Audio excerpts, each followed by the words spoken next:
안녕하세요. 30년을 함께 살던 집사람이 바람이 났습니다. 원래는 그런 사람이 아니었는데 늦바람이 무섭다고 하더니 겪어보니 정말 그렇더군요. 바람이 나니까 눈에 아무것도 보이지 않고 주변에서 누가 뭐라고 해도 듣지 않았습니다. 원래는 그런 사람 아니었는데 어떻게 사람이 저렇게 변할 수가 있는지 아무리 생각해도 속이 터지고 답답해서 몇 자 적어봅니다. 저는 올해 53이고 집사람은 올해 50입니다. 집사람은 결혼하고 지금까지 밖에 나가서 일이라고는 해본 적이 없는 사람입니다. 저는 결혼 초에는 전자제품 회사에 다니다가 나중에는 전자제품 대리점을 시작해 일을 하고 있는데 재벌이도 괜찮고 결혼하기 전에 집사람 고생 안 시키겠다고 약속한 것도 있어서 밖에 나가서 돈 벌어 오라고 한 적도 없고 집사람 스스로 돈을 벌겠다고 나간 적도 없습니다. 젊었을 때는 아들, 딸 공부시키고 뒷바라지하며 살림하느라 정신없었고 애들 대학 가고 나서는 침술방을 좋아해서 동네 사람들 만나서 가끔 침술방 가는 게 일과의 전부였습니다. 집에만 있는 시간이 많으니 집에서 드라마 보다가 잠만 자고 조금씩 갱년기가 찾아오는 것 같아서 제가 그때마다 생활비 외에 울돈을 쥐어주고 밖에 나가서 옷이라도 하나 사 입고 미용실 가서 머리라도 하면서 기분 전환하라고 했죠. 손에 쓸 돈이 있어서 그런지 그때부터 집사람의 외출이 조금씩 잦아졌습니다. 기분도 훨씬 좋아 보이더라고요. 옆에 있는 사람이 활기차 보이니까 저도 덩달아 기분이 좋고 힘이 났습니다. 노래를 별로 좋아하는 사람이 아닌데 집에 오면 노래도 흥얼거리고 오랜만에 집안에도 활기가 뛰는 것 같았습니다. 그런데 기분 좋고 활기찬 것도 어느 정도여야지 옆에서 지켜보니 조금 과하다 싶은 생각이 들었습니다. 안 하던 화장을 매일 하고 향수를 뿌리고 어떤 날은 하루 종일 뭐라고 돌아다녔는지 집안에 설거지며 빨래며 그대로 놔두고 집안일은 손도 까딱 안 했더라고요. 하늘이 두 쪽 나도 집안 정리 안 된 것은 눈 뜨고 못 보는 사람인데 정말 이상하다 싶었습니다. 그래서 제가 밖에 놀러 다니는 건 좋은데 집안일은 좀 하고 돌아다녀라 한마디 했죠. 평소 같으면 오늘 바쁜 일이 있어 그래서 하고 넘길 텐데 그날은 저한테 짜증을 내면서 잔소리 좀 그만해 짜증나 하는 겁니다. 아니 제가 뭘 했다고 이렇게까지 짜증을 내나 싶었죠. 그런데 그 후로도 지금까지 안 하던 이상한 행동은 계속됐습니다. 옷을 새로 사 입었는데 나이 50에 전혀 어울리지 않는 20대 아가씨들이나 입을 법한 속이 비치는 옷을 사 입지를 않나? 속옷도 색깔 화려하고 민망한 것들을 사놨더라고요.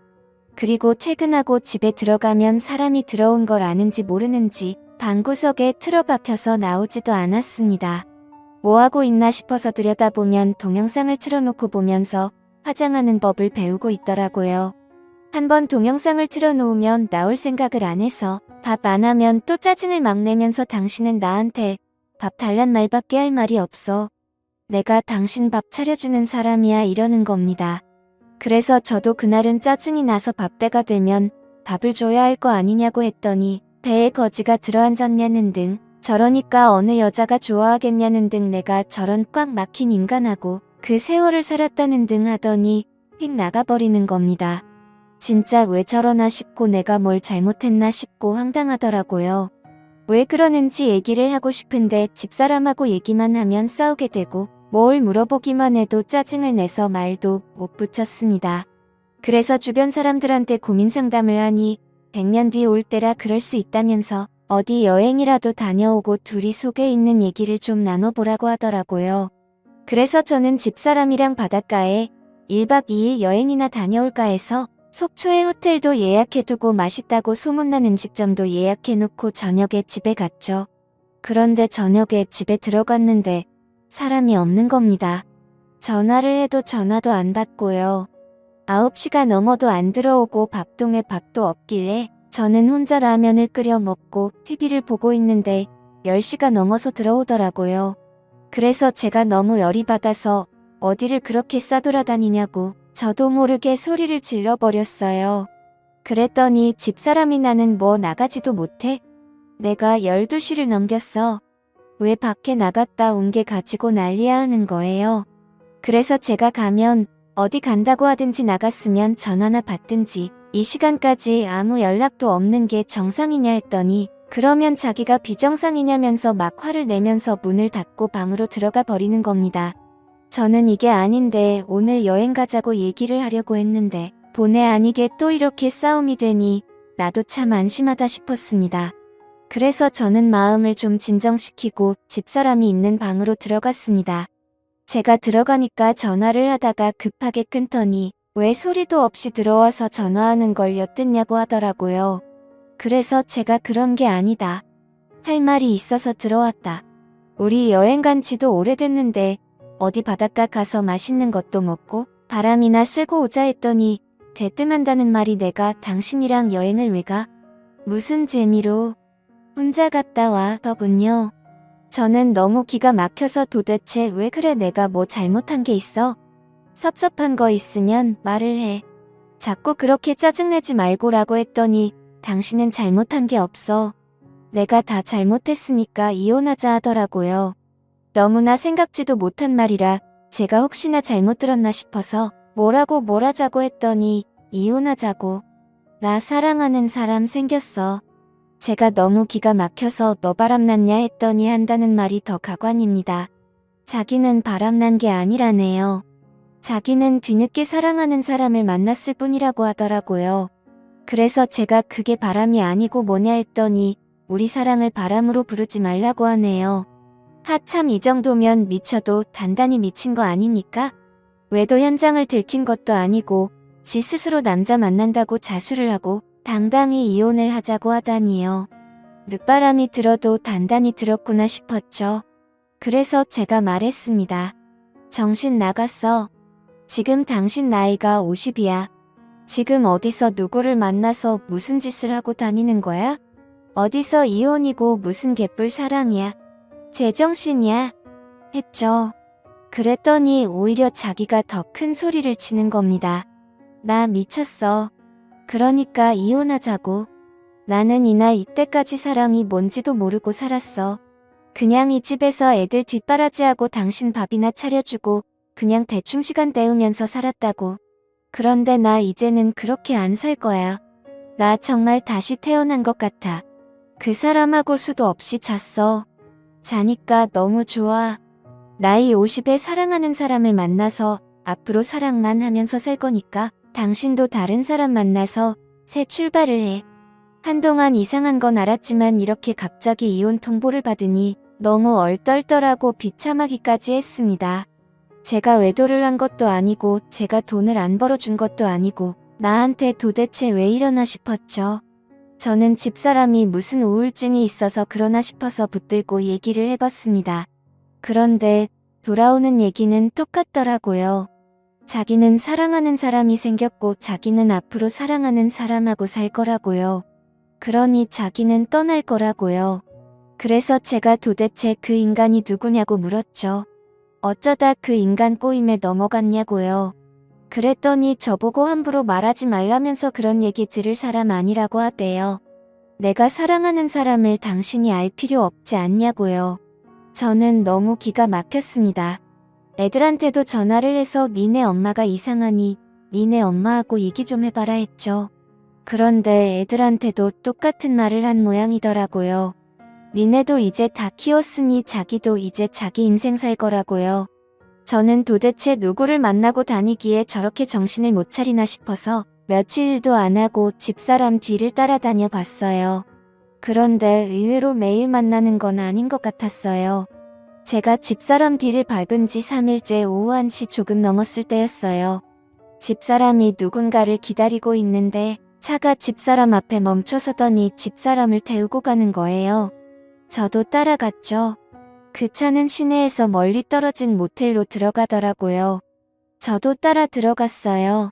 그리고 차에서 내리는 두 사람을 봤는데 제 눈으로 보고도 믿지 못하겠더라고요. 나이가 20대 중반쯤 됐을까요? 엄청 젊어 보이는 아니 엄청 어려 보이는 남자의 팔을 집사람이 꼭 끌어안고 숙박업소 안으로 들어가는 겁니다. 그래서 제가 대놓고 소리쳤습니다. 이 정신나간 년놈들이 여기서 뭐하냐고요. 네가 만나는 사람이 이 사람이냐고요. 네가 사랑한다는 그 놈이 이 새파란 놈이냐고 물었죠. 그랬더니 그 놈은 놀라서 차에 타더니 집사람을 놔두고 도망치다시피 차 타고 가버리더라고요. 집사람은 난리가 났어요. 너 때문에 저 사람 같다면서 입에 거품을 물고 난리를 치더니 당장 이혼하고 제발 내 인생에서 좀 꺼지라고 하더군요. 저 그날 너무 충격받았습니다. 이건 아무리 붙잡고 달래도 안 되는 거라는 생각이 들더군요. 그래서 그 이후 더 이상 아무것도 묻지 않고 그 사람이 그렇게 원하는 이혼을 해줬습니다. 30년을 함께 살았는데 그 놈이 좋다고 눈이 뒤집혀서 이혼하자고 덤비는데 더 이상 붙잡을 이유도 없더라고요. 그 대신 나는 아무것도 못 준다고 가방 하나 들려서 내보냈습니다. 내가 위자료를 요구 안 하는 것만으로도 감사한 줄 알라고요. 평온하던 집안이 난리가 나고 30년 결혼 생활이 그렇게 끝이 났습니다. 이혼한 사람이 어떻게 사는지 알고 싶지도 않고 궁금하지 않아서 전화번호도 바꿔버렸습니다. 애들한테도 엄마 소식 전하지 말라고 하고 집도 이사했습니다. 그렇게 3개월쯤 지났을까요? 일 마치고 집에 들어가려고 하는데 가게 앞에서 누가 서 있는 겁니다. 누군가 싶어보니 이혼한 그 여자더군요. 저는 상대도 하기 싫어서 그냥 모른 척 지나쳤습니다. 그랬더니 갑자기 저를 붙잡고 미안하다고 잘못했다고 하는 겁니다. 제가 팔을 있는 힘껏 뿌리치고 여기가 어디라고 찾아왔냐고 당장 내 눈앞에서 사라지라고 했습니다. 그랬더니 무릎을 꿇고 싹싹 빌더라고요. 자기가 죽을 죄를 지었으니 한 번만 용서해달라고요. 그러면 평생 당신만 쳐다보며 살겠다고요. 저 그 소리 듣는데 소름이 끼쳤습니다. 그렇게 자기를 놔달라고 할 때는 언제고 지금 와서 저만 쳐다보겠다니요. 제가 얘기했습니다. 조용히 사라지든지 경찰 와서 가든지 내가 선택하라고요. 내가 인간이고 생각이 있으면 지난 일 내가 했던 것을 생각해보라고요. 밖에 가서 잘 살아도 못 살아도 내 알바 아니니 이제 죽어서도 찾아오지 말라고 했습니다. 그렇게 말하고 돌아서 오는데 뒤에서 소리를 지르더라고요. 자기 안 받아줘도 되니 그러면 돈 좀 빌려달라고요. 그래서 무슨 소리냐 물었더니 그간의 일을 다 털어놓더라고요. 그 20대 중반의 어린 놈이 자기만 사랑한다고 평생 이런 사랑 처음이라고 온갖 가머니설로 꼬셔놓고 당장 결혼하고 싶은데 어머니가 위독하셔서 결혼을 못한다고 했다나요. 엄마가 큰 수술을 하셔야 하는데 지금까지 엄마 병원비가 너무 많이 들어가서 수술 비용이 모자라다고 돈이 필요하다며 돈을 좀 빌려달라고 했대요. 결혼하면 그 돈 꼭 갚겠다고 행복하게 해주겠다고요. 그래서 이 바보 같은 여자가 자기 앞으로 들어놓은 연금보험을 해지해서 5천만 원을 줬는데 그 뒤로는 아무리 연락해도 연락이 닿지 않더라는 겁니다. 엄마가 있다는 병원에 찾아가 보니 그런 사람은 아예 있지도 않고 그 사람이 다녔다는 회사에 전화해보니 그 회사에도 그런 사람이 없다고 했답니다. 뒤늦게 정신이 들어서 경찰서에 가서 신고를 하니 그 사람 신고한 사람이 한두 명이 아니었다고 하더라고요. 알고 보니 그 젊은 놈이 40대, 50대 여성들을 대상으로 사랑한다고 접근해서 돈을 빼돌렸던 거죠. 그렇게 걸려들어서 신고한 사람만 지금 7명이랍니다. 사기꾼인 줄도 모르고 나이 50에 사랑 타령을 하더니 완전히 탈탈 털린 거죠. 기가 막혀서 말도 안 나오더군요. 젊은 놈한테 정신이 팔려 그게 사기인지 아닌지도 모르고 노후 대책으로 넣어놓은 연금보험까지 해지하다니요. 한심하기 짝이 없었습니다. 제가 그 여자한테 얘기했어요. 네 무덤 네가 팠으니까 죽든 살든 네가 알아서 해. 다 네가 저지른 일이고 네가 받은 죄값이야. 나는 너한테 그런 돈 빌려줄 이유도 없고 너한테는 10원짜리 동전 하나도 아까우니까 2번 다시 내 앞에 나타나지 마. 그리고 나도 네 말처럼 다른 사람 만나서 제2의 인생 살 테니 남의 남편 될 사람 찾아와서 방해하지 마. 알았어. 그 여자 눈물을 뚝뚝 흘리더라고요. 그래서 한마디 더 해줬습니다. 평생 거지꼴로 살고 싶지 않으면 그렇게 눈물 흘릴 시간에 지금이라도 정신 차리고 가서 네 몸으로 일할 수 있는 일자리나 구해보라고요. 이게 내가 네한테 해주는 마지막 충고라고요. 그리고는 저는 돌아서 와버렸습니다. 솔직히 저는 그 사랑이라는 것이 뭔지 모르겠습니다. 사랑한다고 눈이 뒤집혀서 평생을 살아온 사람한테 등을 돌리는 것도 이해가 안 되고요. 저는 한평생 한솥밥 먹으며 이런저런 얘기하며 살아가는 것이 사랑이라고 생각하는데 사람마다 사랑의 기준이 다른 모양입니다. 처음 결혼한 사람과 있는 정 없는 정 다 떨어진 채로 헤어졌지만 만약 저에게 또 한 번의 인연이 찾아온다면 앞으로 잘 살고 싶습니다.